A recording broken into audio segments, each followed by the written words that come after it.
নমস্কাৰ মিত্ৰসকল, YouTube channel অমৃতেশ্বৰ পুত্ৰালৈ আপোনালোকক সৰ্বপ্ৰথমে স্বাগতম জনাইছোঁ। আজিৰ বিষয়বস্তু অত্যন্ত বিতৰ্কিত বিষয়বস্তু, আৰু এই বিষয়বস্তুত প্ৰৱেশ কৰাৰ আগতে মই এটা কথা কৈ থৈ দিওঁ যে যাৰ এলোপেথিৰ প্ৰতি বা মডাৰ্ণ মেডিকেল ছায়েন্সৰ প্ৰতি যাৰ অন্ধ আনুগত্য আছে, সেই ব্যক্তিয়ে মোৰ এই ব্যাখ্যান শুনি একো লাভ নহ'ব। কাৰণ বিষয়বস্তুটো অত্যন্ত স্পৰ্শকাতৰ বিষয়বস্তু। আমি আজি কেইমাহমান আগৰ পৰা শুনি আহিছোঁ যে সুপ্ৰিম কোৰ্টৰ নিৰ্দেশত বাবা ৰামদেৱ আৰু পতঞ্জলিৰ ওপৰত কিছুমান নিষিদ্ধতা আৰোপ কৰা হৈছে। প্ৰায় ৩৬ বিধ অতি গুৰুত্বপূৰ্ণ পতঞ্জলিৰ প্ৰডাক্ট নিষিদ্ধ কৰা হৈছে। তাৰ ভিতৰত মধু নাচিনীৰ দৰে প্ৰডাক্ট, যিটোৱে ভাৰতৰ কোটি কোটি মানুহৰ ছুগাৰ নিয়ন্ত্ৰণত অসাধাৰণ ভূমিকা লৈছে। মোৰ নিজৰ মাৰ ক্ষেত্ৰত আৰু অসংখ্য আত্মীয় স্বজনৰ ক্ষেত্ৰত প্ৰমাণ পাইছোঁ। আই গ্ৰীড বুলি এটা প্ৰডাক্ট, যিটো চকুৰ বেমাৰৰ পৰা, চকুৰ একদম তোৰ মানে পানী ওলাই থকা বেমাৰৰ পৰা চকুৰ যিবিলাক অসাধ্য দুৰাৰোগ্য বেমাৰ, সেইবিলাকতো অসাধাৰণ ভূমিকা লৈছে সেইটো। তাৰোপৰি চাচাৰী প্ৰবাহী, চাচাৰী কাঠ, চাচাৰী ঘৃত ইত্যাদি ইত্যাদি যিকেইটা অতি গুৰুত্বপূৰ্ণ যিকেইটা মেডিচিন। তাৰোপৰি ক'ভিডৰ সময়ত যিটো মেডিচিনে কোটি কোটি মানুহক চৰকাৰী ষড়যন্ত্ৰৰ পৰা, ক'ভিড বিশ্ব ষড়যন্ত্ৰৰ ভয়ংকৰ আক্ৰমণৰ পৰা বচাইছিল, য'ত চৰকাৰে ক'ভিডৰ নামত ভুৱা প্ৰচাৰ কৰি কোটি কোটি মানুহ মাৰিছিল আৰু কোটি কোটি মানুহক আধা মৰা কৰিছিল, সেই ভয়ংকৰ ষড়যন্ত্ৰৰ পৰা যিটো মেডিচিনে মানুহক ওলাই লৈ আহিছিল, সেই মেডিচিনটো হৈছে কোভিচিল্ড বোলা ভয়ংকৰ হেৰিটোৰ পৰা, বেজীটোৰ পৰা বচাবৰ কাৰণে যিটো মেডিচিন প্ৰচাৰ কৰিছিল। সেই মেডিচিনটোৰ নামটো মই পাহৰিলোঁ, পতঞ্জলিৰ সেই মেডিচিনটো ইত্যাদি এনেকুৱা কৰি অসংখ্য মেডিচিন কি কৰিছে, সুপ্ৰিম কোৰ্টে বেন কৰিছে। তেওঁলোকে যুক্তি দিছে যে বাবা ৰামদেৱে আৰু পতঞ্জলি যোগপীঠে ব্যৱসায় কৰি আছে আৰু সম্পূৰ্ণ ব্যৱসায়িক স্বাৰ্থত পতঞ্জলিৰ বিভিন্ন আইটেম ভ্ৰমাত্মক প্ৰচাৰ কৰিছে, বিভ্ৰান্তিকৰ প্ৰচাৰ কৰিছে।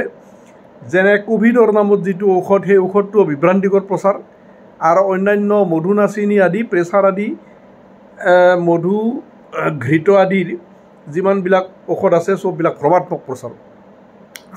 এতিয়া মই এটা প্ৰশ্ন কৰিব বিচাৰোঁ, সকলোৰে ওচৰত এটা প্ৰশ্ন কৰিব বিচাৰোঁ যে যদি পতঞ্জলিৰ প্ৰডাক্টবিলাক ভ্ৰমাত্মক আৰু তেওঁলোকৰ প্ৰচাৰবিলাকো যদি ভ্ৰমাত্মক, তেনেহ'লে ইণ্ডিয়ান মেডিকেল এছ'চিয়েশ্যন নামৰ যিটো সংস্থাই সুপ্ৰিম কোৰ্টত পেটিশ্যন দি ৰামদেৱৰ বিৰুদ্ধে এই ভয়ংকৰ ষড়যন্ত্ৰ কৰিলে, এই IMA বোলা বস্তুটো অনুষ্ঠানটো আচলতে কাৰ অনুষ্ঠান, কাৰ দালাল, এইটো অনুষ্ঠান আচলতে কাৰ হৈ কাম কৰি আছে, এই কথাটো ভাৰতৰ ৯৯% মানুহে নাজানে যে এইটো ভাৰতীয় সংস্থা নহয়।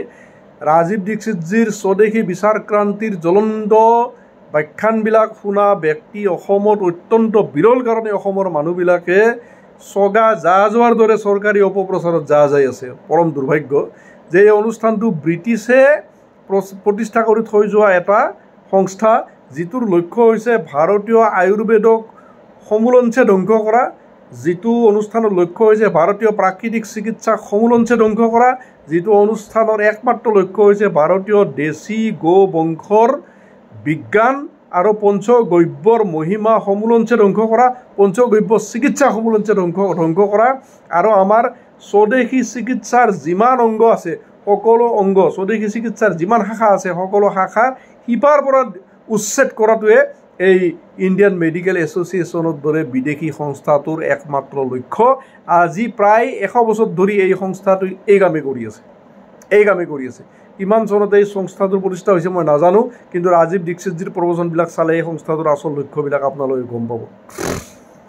ইহঁতৰ আচল লক্ষ্য হৈছে যে আজি পতঞ্জলিয়ে হওক বা অন্যান্য আয়ুৰ্বেদিক অনুষ্ঠানবিলাকেই হওক, ছুগাৰৰ পৰা, আঁঠুৰ বিষৰ পৰা, প্ৰেছাৰৰ পৰা, চকুৰ পৰা, যৌন ৰোগৰ পৰা যিবিলাক বেমাৰ, প্ৰায় ৪৮টা না ৪৯টা বেমাৰ, এই ব্ৰিটিছে এনেকুৱা আইন বনাই থৈ গৈছে যে এইকেইটা বেমাৰ অসাধ্য বা দুৰাৰোগ্য বুলি তেওঁলোকে আইন বনাই থৈ গৈছে। আৰু পৰম দুৰ্ভাগ্য যে এই 3000 গোলামী আইন 36 কি কয় শতকৰি বেছি গোলামী আইন আজি স্বাধীনতাৰ পিছতো আজিও আইনে হৈ আছে। না বিজেপি সেই আইনৰ বিৰুদ্ধে এটাটো শব্দ কৈছে, না কংগ্ৰেছ চৰকাৰে কৈছে।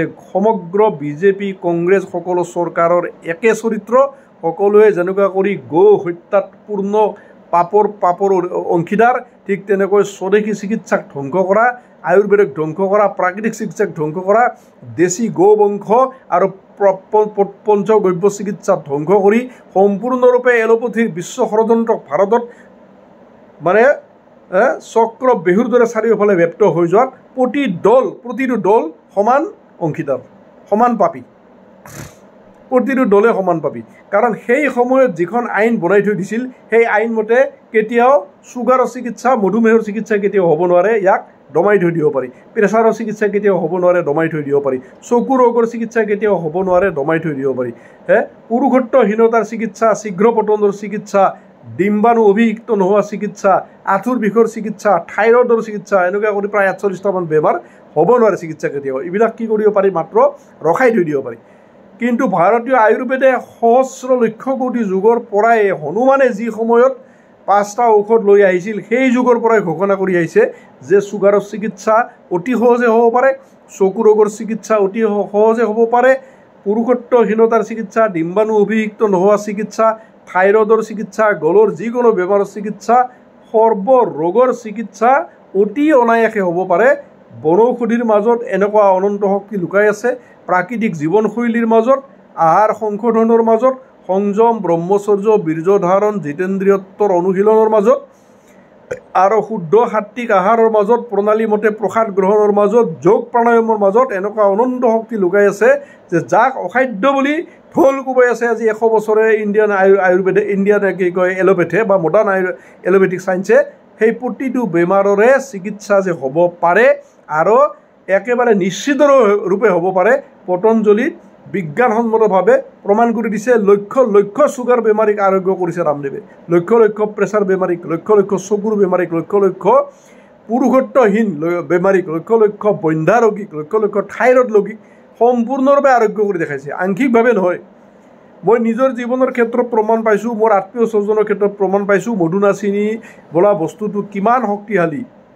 প্ৰেছাৰৰ ঔষধবিলাক বা থাইৰয়ডৰ ঔষধবিলাক বা আঁঠুৰ বিষৰ ঔষধবিলাক, প্ৰতিটো বেমাৰৰ ঔষধ পতঞ্জলি যিমান ঔষধ বনাইছে, বিশেষ কৰি ক'ভিডৰ সময়ত যিটো ঔষধ বনাইছিল, ক'ভিডৰ যিটো মেডিচিন 14টা বনৌষধিৰ দ্বাৰা যিটো মেডিচিন বনাইছিল, সেইটোতো সেই সময়ত কিমান লক্ষ কোটি মানুহক বচাইছিল। ৰেমডিচিভিৰৰ দৰে ভয়ংকৰ ইনজেকশ্যন দি যি সময়ত চৰকাৰে লাখ লাখ কোটি কোটি মানুহক যমৰ দুৱাৰত পঠাইছিল, ক'ভিড এটা ভয়ংকৰ মহামাৰী বুলি প্ৰতিপন্ন কৰি আজিও ভাৰতৰ হাজাৰৰ ভিতৰত 999% শিক্ষিত মহাভেৰাই আজিও বিশ্বাস কৰে যে ক'ভিড মহামাৰী আছিল, ক'ভিড ঈশ্বৰৰ অভিশাপ আছিল। মোৰ গুৰু ভাইসকলৰ ভিতৰত পৰম দুৰ্ভাগ্য 100ৰ ভিতৰত 100% আজিও ক'ভিডক ভয়ংকৰ মহামাৰী বুলি মানে, ভয়ংকৰ ঈশ্বৰৰ অভিশাপ বুলি মানে, আৰু ক'ভিডৰ পৰা বচাবৰ কাৰণে চৰকাৰে এই ৰেমডিচিভিৰৰ দৰে ভয়ংকৰ ভয়ংকৰ মেডিচিনবিলাক প্ৰচাৰ কৰা বুলি আজিও ভাবে। আৰু যি ভেকচিন দি কিনে কোটি কোটি মানুহক চিৰজীৱনৰ কাৰণে বিকলাংগ কৰি থৈ দিলে নিউ ৱৰ্ল্ড অৰ্ডাৰৰ নামত, আজিও মোৰ গুৰু ভাইসকলেও ভাবে যে এইবিলাক চৰকাৰতো ৰাইজৰ প্ৰতি অশেষ অনুগ্ৰহ, অশেষ আশীৰ্বাদ, নহ'লে মানৱ জাতি বা ভাৰতখন পূৰা ধ্বংস হৈ গ'লে হয় যদি ভেকচিন নিদিলে হয়। যে সুপ্ৰিম কোৰ্টে যদি ন্যায় বিচাৰ সঁচাই কৰিব বিচাৰিছে তেনেহ'লে যিবিলাক ব্যাপক ভ্ৰমাত্মক অপপ্ৰচাৰ এলোপেথি কৰি আহিছে, ক'ভিডৰ নামত কোটি কোটি মানুহ মাৰিলে ভেকচিন লগাই, লকডাউনৰ নামত কিমান মানুহৰ জীৱন আৰু জীৱিকা ধ্বংস কৰিলে, কিমান ক্ষুদ্ৰ ব্যৱসায়ী আত্মঘাতী হৈ মৰিল, কিমান ক্ষুদ্ৰ ব্যৱসায়ী জীৱন ধ্বংস হ'ল, কিমান কোম্পানীৰ চাকৰিয়ালৰ জীৱন গ'ল, তাৰ অন্ত নাই। পেৰাচেটামলৰ দৰে ঔষধ পৃথিৱীৰ বিভিন্ন দেশত বন্ধ হৈ গৈছে। টোপনিৰ ঔষধ, নাৰ্ভৰ ঔষধ, 33,000 কিবাটা ঔষধ বিশ্বৰ অন্য দেশত বন্ধ, ভাৰতত আজিও চলি আছে। কেনেকৈ চলি আছে সুপ্ৰিম কোৰ্টে উত্তৰ দিয়ক। এনে পেৰাচিটামলৰ দৰে ভয়ংকৰ মেডিচিন বিশ্বত বন্ধ হৈ যোৱাৰ পিছত ভাৰতত কেনেকৈ চলি আছে। যৌন ৰোগৰ ভয়ংকৰ ভয়ংকৰ ঔষধবিলাক, চকুৰ ভয়ংকৰ ভয়ংকৰ ঔষধবিলাক, এনেকুৱা প্ৰায় 33,000টা ঔষধৰ কথা কৈছে ৰাজীৱ দীক্ষিতজী, যিবিলাক বিদেশত বেন, ভাৰতত আজিও সুপ্ৰিম কোৰ্টৰ নাকৰ সন্মুখত চলি আছে। কেনেকৈ চলি আছে সুপ্ৰিম কোৰ্টৰ সেই জজসকলে যিসকল জজে IMAৰ দৰে আন্তৰ্জাতিক অনুষ্ঠানৰ লগত বুজাপৰা কৰি কমিশ্যন খাই কিনে যিসকলে এই কাম কৰিছে উত্তৰ দিয়ক যদি সাধ্য আছে। এই সকলো ঘোৰ ষড়যন্ত্ৰৰ একমাত্ৰ লক্ষ্য হৈছে বামপন্থী জজবিলাক বহিছে ভাৰতৰ কোৰ্ট আইনত, হাইকোৰ্টত হওক সুপ্ৰিম কোৰ্টত হওক সকলোতে আজি বামপন্থী জজৰ অধিকাৰ আৰু সকলোৰে ৰিম'ট কণ্ট্ৰল। ৰাজীৱ দীক্ষিতজী কোৱা মতে সকলোৰে ৰিম'ট কণ্ট্ৰল আছে ইউৰোপ আমেৰিকাৰ হাতত, সকলোৰে ৰিম'ট কণ্ট্ৰল আছে বিশ্ব বেংকৰ হাতত, সকলোৰে ৰিম'ট কণ্ট্ৰল আছে ইণ্ডিয়ান আন্তৰ্জাতিক মুদ্ৰা নিধি IMFৰ হাতত। আন্তৰ্জাতিক মুদ্ৰা নিধি মানে ইণ্টাৰনেশ্যনেল মনিটাৰী ফাণ্ডৰ হাতত সমগ্ৰ হেৰিৰ এই যিমান তোৰ ন্যায় ব্যৱস্থাৰ পৰা আদি কৰি যিমান ব্যৱস্থা আছে সমগ্ৰ চৰকাৰখনক ভাঙা পাতা কৰা, চৰকাৰ বনোৱা, ভাৰতৰ আইন বনোৱা সকলোৰে মূলতে আছে নিউ ৱৰ্ল্ড অৰ্ডাৰ, সকলোৰে মূলতে আছে আমেৰিকা ইউৰোপৰ প্ৰভাৱ, সকলোৰে মূলতে আছে বিশ্ব বেংক, সকলোৰে মূলতে আছে আন্তৰ্জাতিক স্বাস্থ্য সংস্থা WHO আৰু আন্তৰ্জাতিক ট্ৰেড অৰ্গেনাইজেশ্যন আন্তৰ্জাতিক ট্ৰেড অৰ্গেনাইজেশ্যন, বিশ্ব স্বাস্থ্য সংস্থা, বিশ্ব বাণিজ্য সংস্থা, বিশ্ব বেংক আৰু আন্তৰ্জাতিক মুদ্ৰা নিধি। এই চাৰিটাৰ সহযোগত বিশ্বৰ পুঁজিপতিসকলে ভাৰতৰ দৰে দেশত লকডাউন জাপি দি, ক'ভিড জাপি দি, পেৰাচেটামলৰ দৰে কোটি কোটি ঔষধ প্ৰচাৰ কৰি কিনে কিমান মানুহ দিনে ৰাতি আৰৱ খৰব মানুহ ধ্বংস কৰি লুটিপুটি খাই আছে।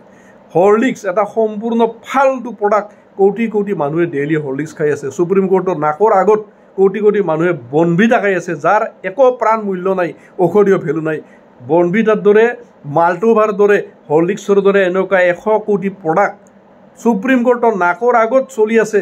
ভাৰতৰ মানুহে এইবিলাক টকা দি খাই কিনে নিজৰ বাৰীৰ কল, নিজৰ বাৰীৰ গাখীৰ, গৰুৰ গাখীৰ বিক্ৰী কৰি কিনে এই ফাল্টু নিকৃষ্টত কৰি নিকৃষ্ট বিষবিলাক খাই কিনে কোটি কোটি টকা বিদেশৰ বেংকত, বিদেশৰ বজাৰত পঠাই আছে সুপ্ৰিম কোৰ্টৰ নাকৰ সন্মুখত। সুপ্ৰিম কোৰ্টে যদি ন্যায় বিচাৰ কৰিব বিচাৰিছিল, যদি নিৰপেক্ষ বিচাৰ কৰিব পাৰিছিল তেনেহ'লে এই কোম্পানীবিলাকক কিয় কাঠগড়াত থিয় কৰাব নোৱাৰিলে?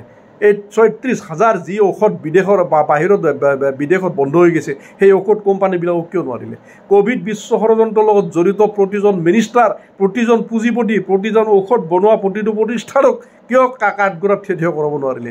লকডাউনৰ লগত জড়িত প্ৰতিজন পুলিচ বিষয়া, প্ৰতিজন মন্ত্ৰী মিনিষ্টাৰক কিয় হেৰি কৰিব নোৱাৰিলে? যিবিলাকে ক'ভিড কেয়াৰ কেম্পৰ নামত কোটি আৰৱ খৰব টকা খালেজ ঠিকাদাৰৰ লগত লগ লাগি কোটি কোটি মানুহ মাৰিলে, সেইবিলাকক কাঠগড়াত কিয় থিয় কৰাব নোৱাৰিলে? আৰু যিবিলাকে ক'ভিডক মহামাৰী বুলি আজিও প্ৰচাৰ কৰি আছে, আজিও ভাবি আছে, তাৰ ভিতৰত মোৰ 100% গুৰু ভাইও আছে, মইতো লাখবাৰ কৈছোঁ, ইহঁতক বিচাৰ কিয় কৰিব নোৱাৰিলে? সুপ্ৰিম কোৰ্টত যদি হিম্মত আছে যদি ক'ভিড লকডাউন হেৰিৰ দৰে কি কয় ভয়ংকৰ ষড়যন্ত্ৰৰ দৰে ষড়যন্ত্ৰ ব্ৰহ্মাণ্ডত নাই। এই ষড়যন্ত্ৰৰ লগত জড়িত চামচা দালাল যিমান আছে ইহঁতক কিয় সুপ্ৰিম কোৰ্টে বিচাৰ কৰিব পৰা নাই? পতঞ্জলীয়ে যি কাম কৰি আছে অত্যন্ত প্ৰশংসনীয় কাম।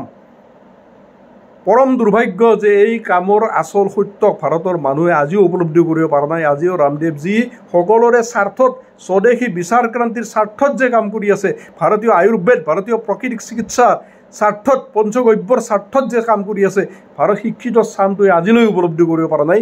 ইয়াত কৰি দুৰ্ভাগ্য, ইয়াত কৰি লজ্জাজনক কথা একোৱেই হ'ব নোৱাৰে। মিত্ৰসকল, লাইক কৰি দিব, শ্বেয়াৰ কৰি দিব, এটা হেৰি দিব, কমেণ্টছ দিব আৰু নতুনসকলে চেনেল ছাবস্ক্ৰাইব কৰিব। ধন্যবাদ।